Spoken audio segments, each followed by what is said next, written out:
J'ai commis l'évasion la plus célèbre et mystérieuse de l'histoire. Je me suis évadé d'Alcatraz, la prison où il était soi-disant impossible de s'évader, et le monde entier est toujours à ma recherche. Je suis Frank Morris, un braqueur de banque condamné à perpétuité. En 1960, je suis transféré à Alcatraz, une île dans l'océan Pacifique. Et pendant 2 ans, j'ai préparé mon évasion avec mes complices Clarence et John Anglin. Notre évasion a exigé une planification méticuleuse et une ingéniosité sans précédent. Nous avons utilisé des outils fabriqués par nous-mêmes, tels que des cuillères modifiées que nous avions volées pour creuser des tunnels dans les murs de nos cellules. Pendant des mois, nous avons travaillé discrètement pendant la nuit pour agrandir les ouvertures, en faisant attention à ne pas éveiller les soupçons des gardiens.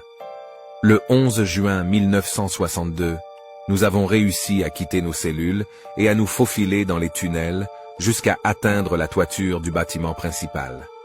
Pour ne pas attirer l'attention des gardiens, nous avons créé des fausses têtes en papier mâché, placées sur les oreillers, et des serviettes roulées en boule sous la couverture.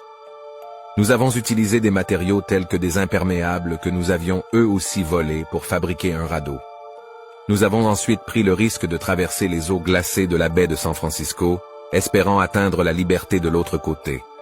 Le FBI met en place une des plus grandes chasses à l'homme de l'histoire pour nous attraper, mais sans succès.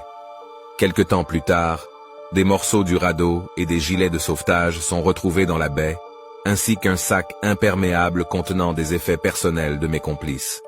Il y a plusieurs preuves qui démontrent que nous avons réussi l'exploit, mais rien de concret. Certaines personnes sont persuadées que nous avons réussi à s'évader.